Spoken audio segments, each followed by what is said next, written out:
Hello, everybody. Welcome to the Sugar Coated Dreams podcast. And I would like to welcome Dr. Ceasy from Ceasy Does It as my special guest today. And I'm going to turn it over to you, Ceasy, and let you introduce yourself. Oh man, wow. Okay. Hi, I'm Ceasy. Ceasy Does It. I am a physician, a mom of 3. I am a hobby baker and a Jane of all trades.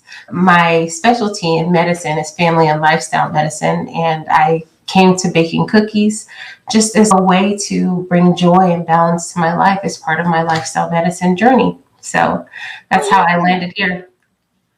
I love that. That's how I brought cookies into my life, Ceasy, was trying to bring joy into my life. So cookies can do that, can't they? They can be good therapy.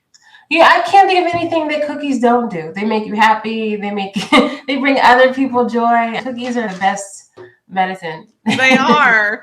So whenever someone comes into your practice and they're sick or they're having a bad day, do you just say, here you go, here's a cookie? Yeah, because of the terms of my employment, I keep my cookie life and my doctor life separate, but there is some crossover for sure. I think I have a fair number of patients who follow me and they mention it at their visits all the time. But no, I don't give my patients cookies, especially not the diabetics. But I do often prescribe lifestyle medicine modifications, which include having a well-balanced life and enjoying treats and treating yourself every now and then. Oh, that's good. Now, one thing that I think is so interesting about you, Ceasy, is that you are definitely a Jane of all trades. And I was looking at your Instagram and you've written a children's book. You've totally redecorated parts of your house. I think, what does Ceasy not do? That's where the name came from, right? That's the question that kept coming up in my friend circle. Ceasy, you did that. Ceasy does that. Oh, Ceasy does that. And then it became, oh, Ceasy does it. So that's where the name Ceasy Does It came from. And the title is like a play on words with Ceasy Does It and Easy Does It because it comes easy to me. I'm a creative at the core of everything. Before I'm a physician, before I'm a mom, that's just who I am. And the things that I do are really usually just a creative outlet for me and a way to have fun and bring in the family at the same time. So what were you like when you were young, Ceasy? Were you drawing all the time? Were you creative? That's a good question. I actually was very creative. I remember in the 4th grade, I wrote a poem and my teacher, her name was Mrs. Bardwell. I wonder if she's alive still. Anywho, Mrs. Bardwell said, you should be a poet when you grow up. And then she spoke that life into me. And I'll never forget, because I went to private school and she would pray over each of the students and speak life into them and encourage them she would find one thing that she could tell that they were good at and speak life into it. And I'll never forget that. She said, or she didn't call me Ceasy, they called me Candace back then. Candace, you're going to be a poet. And I just took that to heart and I just knew I was going to be a poet, but my mom said, no, you're going to be a doctor. So I don't know any rich poets, but yeah. So I went to medical school for a number of reasons, but at the heart of who I am, I've always been creative, but actually I was very shy when I was little, very shy, very quiet. I don't want to say withdrawn. I'm an introvert. So I'm what I like to describe an extroverted introvert, meaning I can turn it on when I need to, but then I have to go home and recharge for a little bit. Yes. I always tell people this and they're shocked, but I'm definitely an extrovert, but I did not like to talk when I was little. And I remember my parents, especially we would leave after church service, we'd be standing in the hall talking with everybody and adults would try and talk to me and I would not look at them. I would not talk to them. I was trying to sink underneath my parents' legs. Yep. And they would say, Lauren, you need to talk. You need to learn to talk. And I thought, oh, no, I can't talk to people. And now that's all I do. So tell me, how did you learn how to decorate cookies? Interestingly enough, my grandmother was a baker in Yonkers, New York. And I grew up in California because that's where my father relocated after college. And every winter when it got cold in New York, my grandparents would fly out to California and I got to sit and watch her bake. And she every single morning would make the most delicious, decadent like meals and bread and pies and cakes. And people would start making their orders for months in advance when they knew my grandmother was going to come out to California. I always had such a love for baking, although I never really did it myself because number one, I grew up in a very health conscious household where my mother was a marathon runner. Wow. And not allowed to eat sugar or sweets in the house at all, ever. Wow.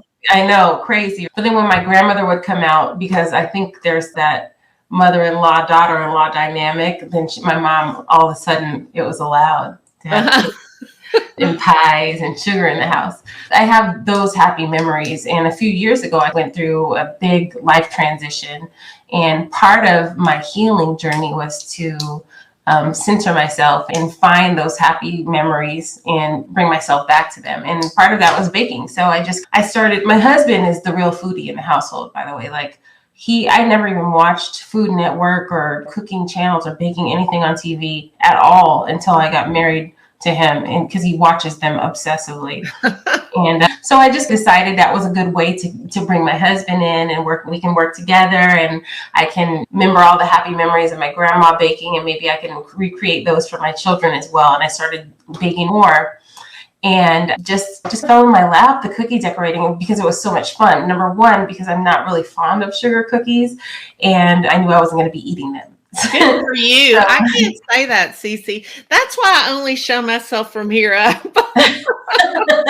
I know it's a struggle with it's hard, especially when you're a baker, when you want to eat what you bake. And I'm a taster, so the entire time, by the time I get done with a cake or a pie, I've already eaten half of it myself. Right. My grandmother was a great baker too. And the more people I talk to, that seems to be a common theme throughout the lives of people who've chosen baking as a career. So many people said, I learned to bake from my grandmother. I think that's so special. And I have my grandmother's rolling pin in my kitchen hanging. Isn't that neat? And it's over probably 100 years old. So I used it. That's what I used when I started my baking business. That almost brings tears to my eyes. One of my most prized possessions, because my grandmother's passed on now, but the last time I spoke to her, I was still in college, and she had come out to California to visit after my father had passed away. And I was asking her about her mother, her grandparents, and she wrote by hand her whole family tree. Her father, her grandmother, her great-grandmother, all their names. And then on the other side, she started writing down her recipe for bread, chocolate chip cookies, peanut butter cookies, and brownies. And I was like, oh, thank you. And little moments like that, you never thought that it would be anything. And I shoved it in a photo book and didn't think anything of it. And here it is years later. Now I'm married with children, and I found it. And it's in my grandmother's handwriting, her recipes, her family tree. So I saved that and I framed it, and it's up in my kitchen too. That's so special.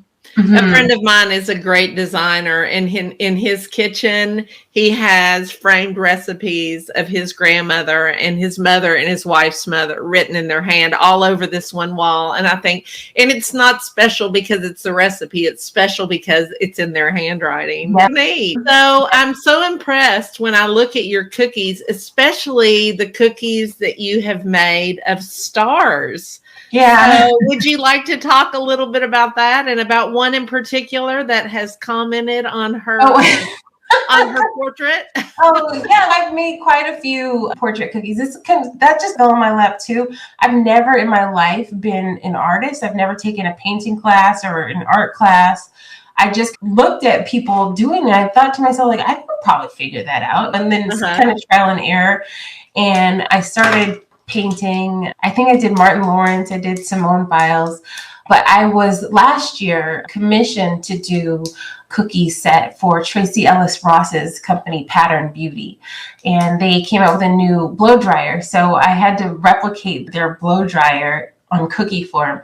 Unfortunately, I didn't have enough time to get a cutter made. So I had to literally do royal icing transfers of, I think, 4 dozen blow dryers.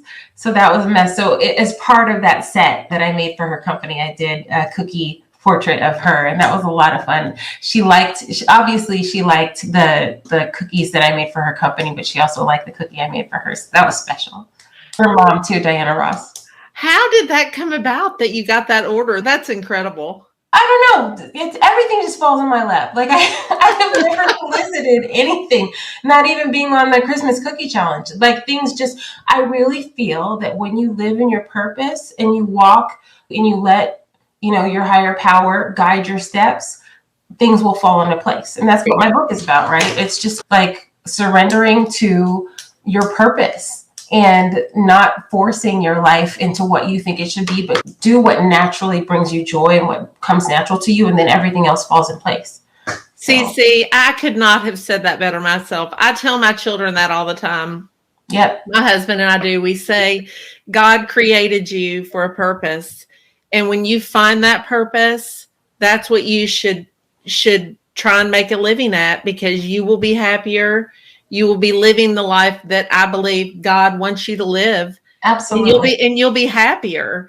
Yes. And for me, I did lots of things before I became a cookie decorator, and I've never been so happy in my life because I have creativity spilling out every part of my body. So it brings me a lot of joy now that I'm finally doing what I feel like I was intended to do. Absolutely. Yes. So I am also a published author. I wrote a children's book about my son who has severe dyslexia. He's doing great. Yeah. It's called The Boy Who Lost His Colors. And it's about a little boy who, when he was born, he reaches his little hands up and he grabs all the colors around him and he's filled with color. And then he goes to school and he starts to turn black and white because he's so frustrated.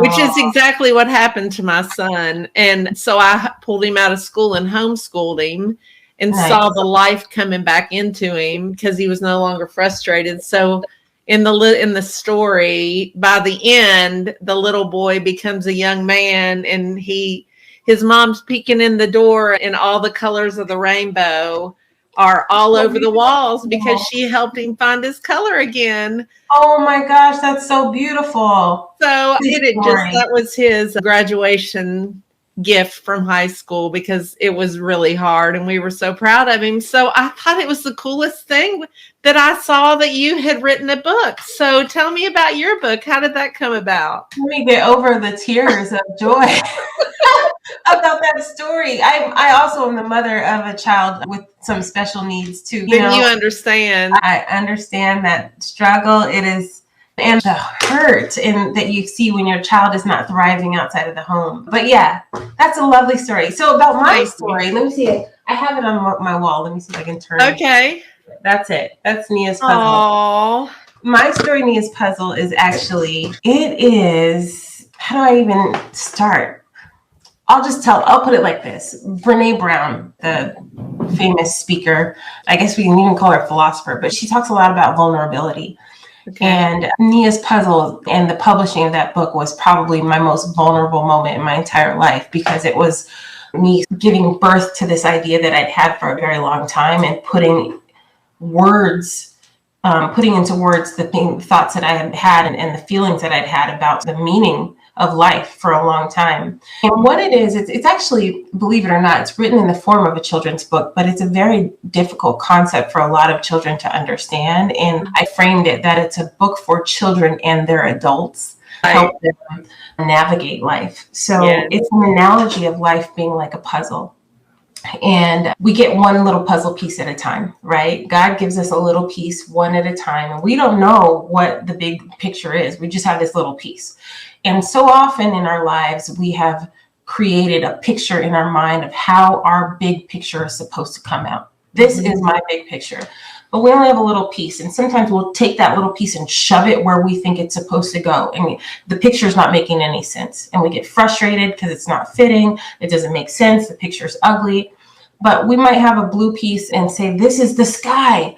But one day, when it's all said and done, we have all of our pieces, that you'll find out that piece wasn't where you thought it was supposed to be, right? So it's our job when we get these misshapen pieces in our life to turn it around from a different angle or set it aside until it makes more sense, but not to shove it where it doesn't belong. Gosh, now you're going to make me cry. That is such a true, that's a great picture of life, Ceasy. Yeah. So it's told as a grandmother telling her granddaughter about this, life being like a puzzle, and it's our job to put our pieces together one at a time and to set them aside or turn them from a different angle, and not to get frustrated when a piece doesn't make sense, because one day we'll have all of our pieces and they will make sense. And so at the end of the story, she's all grown up and she's telling this story to her grandchild, and she's in the picture, she's sitting in the same. Okay, so with her grandmother, they're making a puzzle together while her grandmother's telling her this story. And the puzzle that she puts together with her grandmother, at the end of the story, it's her. She's sitting in a picture with her grandchild telling him that story. And so it's like life is this perpetual series of pictures that we're all putting together. It's a mystery. We don't know why things happen, but that's the fun of it, right? Is putting a puzzle piece together. Love that. I love that. That is absolutely wonderful. And it is so fun, I think, to look back at your life, especially when you're an adult, and see how that puzzle was being put together and how the pieces fit perfectly when you didn't necessarily realize that they fit. Girl, let me tell you, when I was in college, when I was 18, the things that I thought, the little boys that you thought you were going to marry, how many times did you get some puzzle piece that you were like, no, this is what I'm supposed to be a doctor. And then look at me, I'm on Food Network baking cookies. It's a lesson in not taking life so seriously, or taking it seriously enough to know that this is not the end all be all. That boy that didn't like you, he's going to end up at the gas station somewhere with 18 kids. That girl that was mean to you at school, it's all going to work out. Don't worry. Wait till you get your big picture. Yes. And it's really a story of resilience, right? It's really about resilience and having a big picture perspective, and have patience and perseverance too. And so that's the lesson that goes along with the book. And the initial intent was to have a workbook too. So this is the story, but this is the discussion that you're going to have with your child about patience, about perseverance, about big picture perspective, and about resilience, and about knowing that when bad things happen, that one thing that you thought was so significant, girl, when you look back at your big picture, that was like a rock on the road somewhere. Or the thing that you didn't think was significant ends up being the impetus for something major in your life. Like I'll give you a perfect example. My father always wanted for his entire life to go to the Air Force, because back in the day, especially for African American folk, it was either you go to the military or you take a trade after high school. College wasn't even really in the picture, but he was born, unfortunately, with a problem with his kidney. And so when it came time for him to graduate from high school, he wasn't allowed to enlist in the military. And so he went to a guidance counselor, and the man says, your math scores are pretty good. Why don't you apply to this school? Hands him some application. And he's okay. So he applies, ends up being the first Black man to graduate from engineering at Carnegie Mellon. Wow. Yeah. And then it completely changed the trajectory of our family. You know what I mean? He went from a family that his parents had very low education, and all of his siblings had different not necessarily great paths in their life. And now his daughter is a physician, and his grandchildren are thriving, and his complete trajectory just off of one thing. So something that small that man did or said to him made all the difference in not just his life, but his daughter's life, his family's life, his grandchildren for generations, right? Yes. So that was his little teeny tiny puzzle piece that was insignificant at the time. That was actually a big major picture in someone else's puzzle. Oh my gosh. I don't even know if I can continue this. I'm just so blown away. That's just so beautiful. And gosh, I just love that. I keep thinking about how I need to have the same conversation with my children, because, when kids are young and something happens, it's unexpected. They think that their life is over. Yeah. figuratively. Yeah. And it's hard for them to realize that they just need to shift their perspective. Yep. And so I love that. Now, just a minute ago, you were telling me about your husband, and you said Yeah. he watches all the food stuff on TV. So Yes. tell me, how did he feel, Cece, when he found out that you were going to be on the Food Network? Oh, you know, Like, man, I married the right woman. I don't think he even believed me. I didn't believe it either myself, to be honest, because they reached out to me on social media, which I thought was like, is this somebody trying to like slide in my DMs and hit on me, or what is this? So I initially ignored it. And then they also reached out to me, I believe on LinkedIn, or something made it legitimate. I think they reached out to me twice or something. And I told my husband, and he was like, oh, go for it. He's my biggest fan. He's so supportive. But I do remember that while I was at the studio and stuff, I felt almost like I was cheating on him, because I was like, he's the one that should be here. He's the foodie. And I would get home at night and call him, and he's like, what does it look like? Did you see Bree? Like, he's asking all these questions. It was so cute. Yeah. But it was whenever the same thing happened to me, they reached out to me through social media, and I thought, oh, this cannot be real. But then during my interview process, my husband, who is a lot of fun, he said, and he works from home, so there was no way I could not tell him that this was going on. He was in the house. And so he said, should I dress up like Santa Claus? I said, yes. So he put on like a full Santa Claus outfit. And while I was interviewing, he came into the frame and he's, oh, Lauren's been a really good girl this year, and we think you need to let her on the Food Network. They loved it. And they made him sign a non-disclosure agreement because they knew that he knew what was going on. But then they interviewed him because they were thinking about doing a couple show. Oh. And I was so excited because I thought, oh man, being able to share this with him would be the greatest thing in the world. It would make it more fun. Mm-hmm. He was there, but then he didn't get to go. And I felt the same way. I was there and I kept thinking, oh man, I wish Stacy was here. This would be so much more fun if Stacy was here.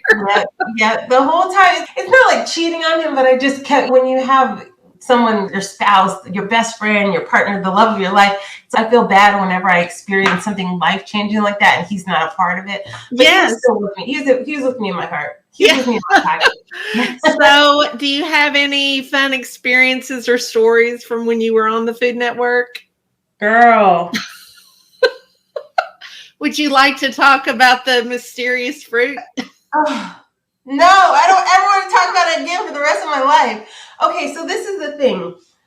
I, in my mind, kept thinking to myself, okay, if I get a fruit that's wet, if I get, like, I had this sort of algorithm in my head. If this, then that. If this, then that. And I just knew, just thinking scientifically, that if it's a wet fruit, I'm going to extract the juice and I'm going to use it in my royal icing. And then and that's going to be my flavor.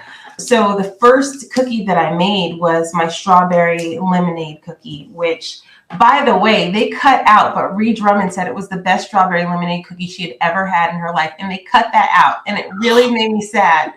But that's okay. That's awesome. Yeah. So I had already done like a lemon flavor. And then we got the rambutan, Buddha hand, and I forgot what the third choice was. And I didn't do the Buddha hand because it was lemon flavored. And I kept thinking to myself, I already know, because I'd already done I'd already played my best hand. I've seen in the show before where people get dinged for repeating similar flavors. So I knew I had to think outside of the box. And I don't recall what the other fruit was, but I decided that I was going to somehow extract the juice from the rambutan or something. And it was going well, but the immersion blender that I was using wasn't working. And I tried swapping it out and everything. And I just ended up spending too much time on that process. I remember I had just cleverly run it by one of my friends who is a culinary artist and said, hey, what if someone were to make something, like I had to ask a very roundabout way without giving out information. And he's like, you could always try a gelatin sheet if you were in a time crunch. And I kept thinking that to myself, okay, if I run into a time crunch, mind you, I had not tried it. And I wasted so much time on this stupid immersion blender that I knew that if I didn't do something, I was going to run out of time and get dinged for that. I just threw a gelatin sheet in there and thinking I'd put it in the blast chiller and so it would gel up quickly. But I left it. I forgot about it. So it froze. So what you're seeing when I'm piping it out are literal frozen rambutan jelly chunks. Oh no, Ceasy.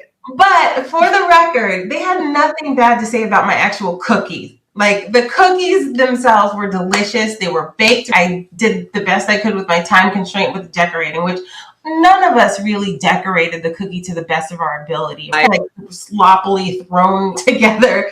So my consolation is that they were not critical of my cookie or my decorating skills. They were critical of that nasty, whatever you want to call that, rambutan frozen popsicle mess that I put. I was just so humiliated, but I was glad. I think that at the end of the day, they edited it in a favorable way that didn't make me look too much like an idiot, but it's funny. The after editing is interesting too, because it is. They leave out critical pieces that explain the decisions that we make that make you look a little smarter. Yes. I'm like, I promise I passed the medical boards. I'm not. And I also don't typically make jelly or jam out of gelatin sheets. And so what I did when I came home is I became obsessed with fruit and making jelly and jam. And is that right? I did. I wanted to prove myself. I said, you know what? My husband and I, we live in a very rural part of California. And so we're fortunate to be surrounded by beautiful strawberry fields, berry patches, apple orchards, all around where we live for miles and miles and miles. And so I literally went to all the orchards. I went to fields and I came out with my own line of jam. Good for you, Ceasy. You are a go-getter. Can people purchase it? It's not up for purchase yet because I'm still sorting through a couple of legal things. But I'm hoping that by the end of the summer, it will be up for purchase. It's called Jam Sessions Jams. And the first flavor is called Bad and Bluesy because it's like a bougie blueberry bourbon flavored jam. Oh, I live in Kentucky, so I like some bourbon. Yes, I'm going to send you some. Although it's almost like sending bourbon to somebody in Kentucky. It's, oh my gosh, it's like sending whiskey to somebody in Tennessee. Oh my gosh. Am I going to, the bar is so high, but you'll like it. Here's the thing, Ceasy, when you're from Kentucky, as long as it's bourbon, you like it. Because we have bourbon in our bottles, pretty much. When I watched y'all's episode, I can't remember what the starfruit. Yes, that was it. So the starfruit, the taste was too subtle. And I know that Eddie often, so in my mind, you remember this, you're constantly thinking, okay, Eddie doesn't like this, Ree doesn't like that. Eddie criticizes this, Ree criticizes that. So in my mind, I'm like, Eddie always says he can't taste something. So this starfruit having this very subtle flavor, if I extract that and put that in my royal icing, he's going to say he can't taste it. It's not forward enough. So I have to have something that's bold enough, but I already used a lemon, so the Budahan's not going to work. So that was how by default I ended up with the rambutan. And I just knew that I was going to use the juice in my royal icing. That was the goal. Right. But because the whole blender fiasco, I ended up having to pivot. So things happen though. I'm hoping maybe one day they'll bring me back on again and I'll get to redeem myself. If I would have been on your episode, I've never eaten starfruit. I've never eaten rambutan and never eaten Budahan. So I would have just sat there and looked at it. I would have had no clue, what to do with it. That's how I was. And I feel a little silly now because now whenever I go to Trader Joe's, it seems like I see rambutan everywhere I go now. Literally everywhere. But I had never even heard of the fruit, let alone tasted it. And now I feel a little bit ignorant because I feel like there's a huge population within the United States and obviously our Southeast Asian friends who enjoy rambutan every day. I feel so bad. That was a great opportunity for me to share someone else's culture and put it in a positive light. And I didn't get to do it. But next time, that's what I'm going to do with my jam. I was getting ready to say you can make that flavor of jam, so Yes. it'd be perfect. Yep, absolutely. And it can be called Ceasy's Redemption or something like that. I love it. I love it. Let me write that down. Redemption jam. Ceasy, what did you think whenever you knew that you had made it to the second part, that you made it to the second challenge? Were you exhausted? Were you excited? I was shocked. I couldn't believe that I'd made it. And then I thought, I'm not sure I can do this because I'm old and I'm tired. It's been a long day. You know what's funny is I had low expectations already going in. And what's even funnier was when I was selected for the show, I was still a little bit in disbelief. And I thought that I said to myself, they must be doing some sort of COVID healthcare heroes episode, because why are they choosing me? Imposter syndrome works in any field, whether it's me being a doctor or being at a college, an Ivy League school, or being on a cookie show. So I'm thinking they must have selected me because they're going to do a healthcare episode. So when I was like, sure, I'll go compete against my fellow, because there's a couple other prominent doctor cookiers, like my good friend Priscilla from Sarmy Sister Sweets. Hey, boo. And oh my gosh, Cindy, the Crafty Nephron. I've got a whole bunch of cookie doctor friends. So I figured maybe they've all been invited too, and this is going to be a healthcare episode. So when I went on the show and we're on the bus on the way to the studio, and I'm asking around, so what hospital do you work for? And they're like, no, and then I'm like with Renee, who's, I don't know, thousands and thousands of followers. I'm Sweet Cheeks by Renee. And I look at her Instagram, and I'm like, oh, snap, I follow that lady. Oh my gosh. So I'm like, so I'm the only one that's a doctor here? And they're like, yep. And I'm like, that's when it hit me. Like, oh, this is like real. Like, that's when it finally hit me. So by the time I figured I just in my mind didn't think I was going to do that. Yes. And so by the time when I made it to the second round, I was like pleasantly surprised. But to be honest, they cut a lot out, and they had to, I knew that I was going to make it to the second round because my two buddies who didn't make it had made some blunders that, were pretty consequential. Yeah, that's too bad. Yeah, and they're the sweetest people. Doug and Kimmy, I wish they could have been on the show longer because, number one, Doug is hilarious and so talented. He also went to Berkeley like me, go Bears.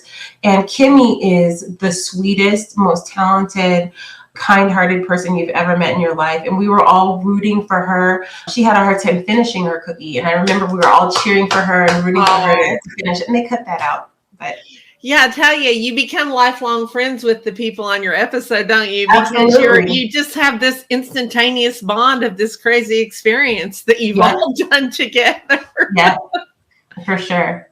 So I know some of the DIY things that you've done since coming back from the Christmas Cookie Challenge, because I love watching your Instagram. I'm like, ooh, what's Ceasy doing today?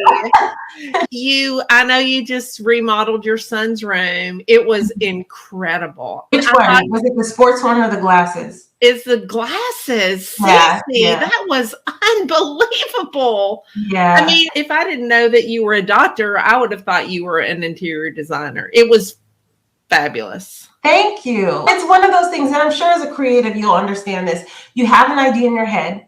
And for me, it's like, I cannot stop. I can't sleep. I can't stop thinking about it until I make it come to fruition. Same thing with the book, right? So my son is an avid reader, and that's, to put it very lightly, he's on the autism spectrum. So he's like constant with a book in his hand. In fact, every year of his life in elementary school, he would get an award for having read the most pages in the entire school. And the running joke was that he would not stop reading to accept his award. So he would up on the stage and go to the next page, take his award, say thank you, and then keep reading his book. It was only fitting that I make his room like bibliophile themed. And so I found this really cool wallpaper on Etsy, and I just knew that I had to get these glasses made. And I kept asking her, like, how could I do that? How could I do it? And I just figured it out. And it was really cool. My husband is an engineer for a company. I don't know if I can say it. But he's an executive at one of the engineering companies. And so we have our house connected to a smart system that we will tell it, like, hey, turn on the lights, turn them blue, turn them. It's really cool. So everything is like voice command in my son's room. It's like high tech library. How fun.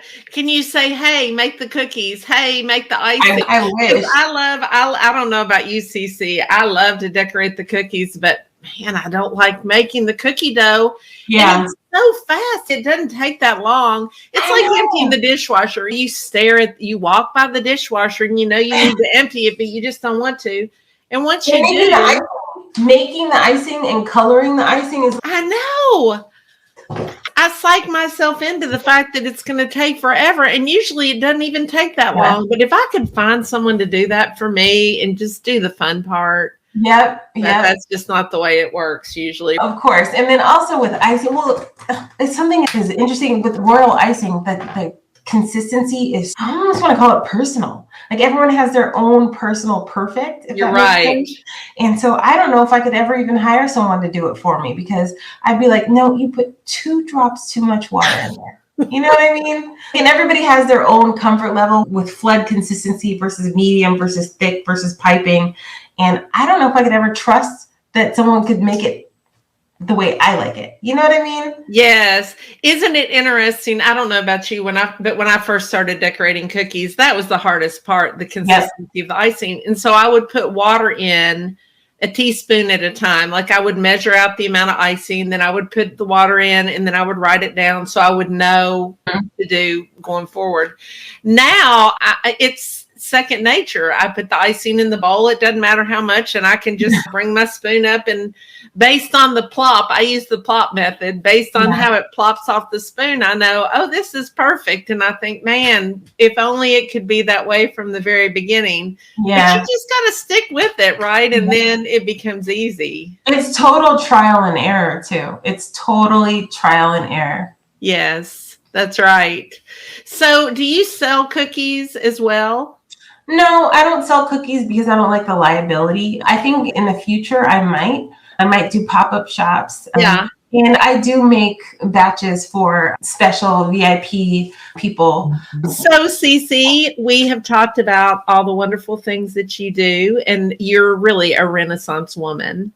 And I love that you create art with cookies because you need an outlet. And I think a lot of people think that when they start decorating cookies, you have to make it into a business. And although I think that's a great thing to do if you want to, I think also decorating cookies, the art of decorating cookies or doing any other type of art just can feed your soul. Yeah. Absolutely. And in my circumstance, because it's not necessarily a business that I do, I still have the liberty of being as creative as I want. I feel like if I were to do this as a full-time business, not only would that add stress to it, but it would add this element of perfectionism, and it wouldn't be as fun for me because I would have to now make things. I wouldn't have creative license. I'd have to make things exactly the way someone wants them. And so it would take away the joy. Right. For right now, I consider it a labor of love. So when I make someone a batch of cookies, I let them know, girl, this took me 8 hours. So you gotta enjoy every bite. I know people look at us on Instagram and they're like, oh, those cookies, those are easy. Look how fast she did that. I'm like, I can't tell you how often people have asked me to bake them 8 dozen. Can you make me 8 dozen, 10? I'm like, girl, do you know it take me like 9 hours to make 1 dozen? Like, I have 3 kids and a full-time job. You know what time it is? Yes, it sure is a labor of love. Yeah. So now we are going to go to the speed round. Are you ready? Okay, let's go. Okay. What is your favorite treat or dessert? My favorite treat, peach cobbler. Ooh, yum. I'll have to give you my mom's recipe because it is good. I will make it. We're going to be peach picking later in the summer. Oh, yum. Do you have a favorite cookbook? My grandma's. Your grandmother has a cookbook? Not published. Oh, your grandmother's recipes. I love that. And then if you could make cookies for anyone, living or deceased, who would you make cookies for? I'm putting this out in the universe. Meghan Markle and Prince Harry and or Tyler Perry and or Oprah Winfrey. If you guys are listening, please let me bake you cookies. If you're listening, then I've gone big time. So thank you. You never know. You never know. That's right. And then lastly, if you could go on vacation anywhere, or what's the most fun vacation that you've been on? Or if you could go anywhere, where would you want to go? I would like to visit. My best friend actually picked up and moved to Bali in the middle of the pandemic. Ooh. Can you believe that? She just had enough of the single life in California and said, I'm going to go move somewhere else. And she's living her best life out there. And the photos that she sends are just amazing, breathtaking, spectacular. So I'd like to go there. My most fun vacation, you're never going to believe this. Talk about puzzle. When I was in college, after I broke up with that crazy, he who will not be named, I went on like this life self-finding journey to Africa. Wow. And I volunteered in a remote village in Tanzania, and I delivered babies in the middle of the Serengeti Desert. That was what I did for Ceasy. Yeah, and it was a lot of fun. I had the most fun. It wasn't fun in the traditional sense, right? In the way we think of it in the Western world, but it was life-changing. I'll put it like that. My perspective and my sense of gratitude for what I have, and my sense of like how silly I am to cry over XYZ stupid thing when these people have so little and yet wake up every day and they're grateful and they're praising God every day. Yeah. Life-changing gratitude journey is what I call it. And I ended it with a trip to Zanzibar off the coast of Tanzania. And I woke up every morning and took a walk to watch the sunrise over the ocean. And I had the most amazing time. I got my hair braided by 2 Maasai warriors. And then to cap the trip off, by the way, I was dead broke. I had zero money. All I had was like a credit card with $50 on it. And I think I might have had $100 cash. But my trip had a layover in Greece on the way home to the United States. I decided to delay my time and I went camping on Santorini because there was a campsite where it was like $10. Wow. So I went camping. I had nothing but, I don't know, $50 to my name. When you're young, you're stupid, right? Let's say, no, who cares? And I just had the time of my life enjoying my own company. So that's wonderful. That will never happen again. Not with 3 kids and a husband and like a real life and real responsibilities. Once you're out of school, like I always tell my med students, I'm an associate professor. And I always tell my students like, hey, this is the last time in your life where you're an adult, but it's completely acceptable to be selfish and lazy and not have a job and not do all the things that are socially expected of you as an adult otherwise. So take advantage of it. And I fully did that. So that's awesome. Now, if someone's listening and they have a dream that it's inside of them and they're not doing anything to fulfill it, what kind of advice would you give them? Change it. Change it. I actually have a post on this on my Instagram. There's a story of a Taoist monk who dreamt that he was a butterfly. And in his dream, the dream was so vivid. He was flying over a field and he could smell the scent of the bakery and he could feel the sunshine on his wings. And when he woke up, the dream was so vivid that he didn't know if he was a monk dreaming, if he was a butterfly dreaming that he was a monk waking up from a dream, or if he was a monk who was waking up from a dream that he was a butterfly. His entire sense of reality had shifted. I always say to people, to my students, even to myself, my kids, who's to say that you can't wake up from this dream that you're defining as your reality and completely change your perspective and change your life's trajectory? If you want to make a change, then just do it. Amen. Amen, Ceasy. Gosh, I love talking to you. You're fantastic. You really are. You have the best attitude and you really have been a joy to talk to. So thank you so much for coming on the podcast. Thank you for having me. A lot of fun. I talk to you every day already on the chat. So I know, but it was nice to talk to you, right? See your face. Absolutely. Yeah, it was a lot of fun. All right. Thanks again. I'll talk to you later. Bye, boo. Bye.